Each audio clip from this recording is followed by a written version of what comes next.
Hindi siya conducive para mabuhay. Hindi siya conducive para mabuhay. Okay? Imposible siyang matirhan.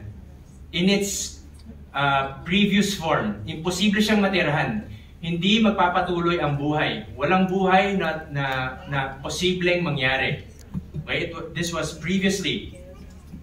Pero ito yung encouragement sa ibabaw ng kadiliman. Nandun ang Diyos. Hovering over the face of the waters.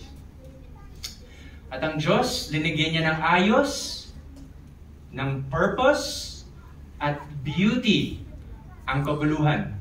May linigyan niya ng ayos, purpose, at beauty. Linigyan niya ng order itong kaguluhan na to. At paano niya ginawa to? Yun yung 6 days na binasa ko sa inyo. So tignan niyo to. So sa unang araw, night and day. Okay, she said, let there be light. Night and day. Sa pangalawa, langit at lupa. Pangatlong araw, yung langit at saka yung dagat. Yung third day, lupa at saka vegetation. Okay, mga trees, plants. Fourth day, tinatawag na luminaries or light bearers. Yung mga araw, bituin, buwan, siguro mga planeta rin. Fifth, birds and fish. And 6, land animals at saka tao. So kung mapapansin ninyo, yung sa taas, yung first 3, it addresses yung formlessness ng mundo. Ay, ibig sabihin, God prepared dun sa first 3 days, He prepared these places para pwede siyang matirhan. Ayun yung first 3. And then kung mapapansin ninyo, parang relating to each day, so sa 4th day, yun yung inhabitant nung prepare ni God sa first day. Yung 5th sa 2nd at yung 6th sa 3rd. Nakita nyo ba yun? So ibig sabihin sa langit, sa 4th day, doon yung linigay yung mga araw between at ang buwan. Sa 5th day, yung fish at saka yung birds, pero prepare niya muna yung langit at saka yung dagat. And then sa 6th day, create niya ang land animals at saka tao, pero nung 3rd day, prepare niya muna ang lupa at saka vegetation. Nakita nyo? Now, bakit sinulat ang Genesis? Bakit kailangan? Sinulat ang Genesis, yes, it's for us, pero meron siyang particular na situation na ina-address nung panahong sinulat siya. Okay, so may nangyayari, sinulat tong Genesis para doon sa mga taong yun. Nakuha nyo?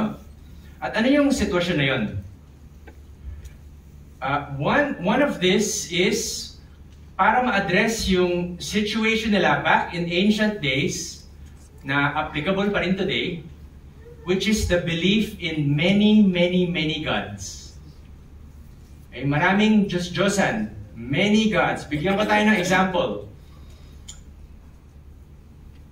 Sa isang creation story by the Sumerians, okay, this was back in ancient Mesopotamia. Yung document is called Enuma Elish. Okay, doon sa story ng creation story ng mga Sumerians, merong character, ay merong Diyos, yung Diyos nila, si Tiamat, okay, isa siyang dragon goddess of chaos. Okay, bear with me, medyo ano to, magmumukhang parang fantasy. Pero ito yung pinaniniwalaan ng mga taong to. Okay, si Tiamat, the dragon goddess of chaos, nagalit siya pagtapos patayin ng mga batang gods ang kanyang asawa na si Apsu, A-P-S-U. So ang nangyari, nakapaggera siya sa mga gods.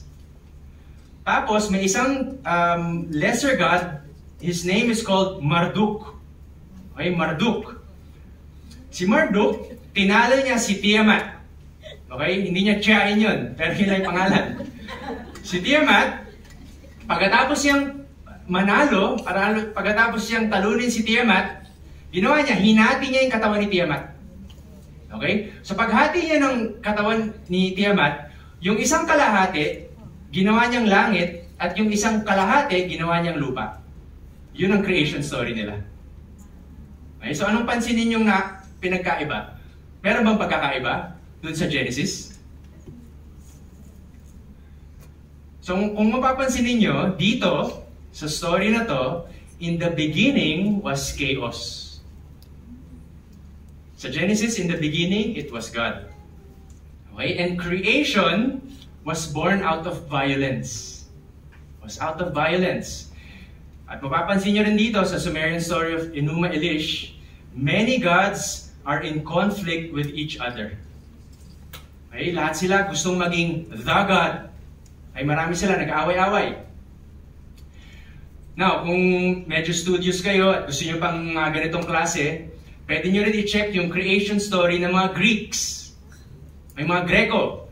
Okay, it's called Theogony or Theogony by this poet called Hesiod. H-E-S-I-O-D. Now, if you compare this, yung creation story nitong Sumerians at saka Greeks, you compare that with Genesis, ang makikita ninyo, si God sa Genesis, or the God of the Bible, is unrivaled, unhindered, walang conflict within Himself, walang kumontra sa Kanya, at hindi niya dinaan sa dahas. Hindi niya dinaan sa dahas yung pag-create ng mundo. He simply spoke. And it came to be. Yun ang totoong kapangyarihan. Now, another thing. Sa day 4, kung napansin ninyo, intentionally, sinabi ng author, the greater light and the lesser light. Hindi niya ginamit yung sun at saka moon. Bakit? Hindi niya directly ginamit yon. Kasi noong mga panahong yon, the luminaries, they were worshipped as gods. Okay? Yung araw, may sumasamba sa araw. Yung buwan, may sumasamba sa buwan. So sinulat tong Genesis na to tell the people of God back then na yung mga yan, linikha lang yan. Those are created beings. The sun, the moon, and the stars. They are not to be worshipped. Not to be worshipped. Hindi po dapat yan ang nagdidikta sa buhay ninyo. Yun ang punto ng Genesis. In fact, many today are still prone to that. May mga kilala ba kayong sumasamba sa puno? Sumasamba sa Mother Nature? Nagre-rain dance? Nag-astrology or horoscope? Yung po yung parang derivative nun. Okay, so be careful. Okay, wala pa akong pinapatamaan nung sinabi ko to. Sinama ko lang po ito, okay? So be careful, these are created beings. Okay? Only God, our Creator, deserves to be worshipped. Okay, malinaw ba yun? Now, before tayo mag-move on sa pangalawang punto, I want to point this out. Sino dito, okay, ang trabaho ninyo involves nag-aalaga ng bata? Oh, dami pala. Okay. Now, tanong ko sa inyo. Ganito rin ba ang kalat nila? Pagtapos nilang maglaro, okay, pagtapos nilang maglaro, kung ilan man sila, 2, 3, 4, 5 ang binabantayan nyo, pagtapos silang maglaro, kayo ba nagliligpit ng kalat nila? Wow, okay. Okay. No. Oh, may nag-no. Wow. Sarap na trabaho. Kapag hindi nyo linigpit, sino ang gagawa nun? Gagawin ba nila yon? Wow. Wow. Depende. Ito lang ang punto ko. Kung walang magliligpit at mag-aayos, mananatiling magulo yung kwarto. Tama ba? Kung walang mag-aayos, kung walang magkukusa, andun lang yung kaguluhan. Now, gusto ko i-relate yun sa ating buhay. All of us, lahat tayo, myself included, all of us have mess in our lives. Okay? That the Lord wants to put order. Gusto niya lagyan ng healing, gusto niya lagyan ng kagalingan. Okay? To make us whole. Lagyan niya ng purpose, lagyan niya ng beauty. And unless we do something about it, that mess will remain. Okay? Kung wala tayong gagawin, nandun lang yung kalat na yun. Okay? Okay? May sense? Now, siguro may magsasabi sa akin, Clevy, kaya ko to. Buhay ko to. Kaya kong ayusin yung buhay ko. Okay, may mga natawa. Ang sagot ko sa inyo dito, actually, pwede naman talaga. Okay, pwede niyong gawin yon. Pero personally, kung ganun ang posture mo, kaya ko itong gawin, buhay ko to, personally, I believe you're adding unnecessary pain sa buhay mo by keeping God out of your life. That mess will only get worse. Okay? Pasama siya ng pasama. At pag-uusapan natin tong pasama ng pasama ngayon sa mga susunod pang linggo. So, balik kayo. Okay? So, yung unang paraan kung paano pinakita ng Diyos na siya ay ang ating sovereign ruler ay sa paglikha ng something from nothing. Something from nothing. At hindi lang basta-basta something, it's a beautiful something. It's a beautiful something.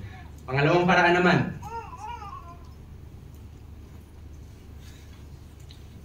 naglikha ng tao bilang tagapangasiwa niya sa mundo. So basahin natin ang verse 26 hanggang chapter 2 verse 3.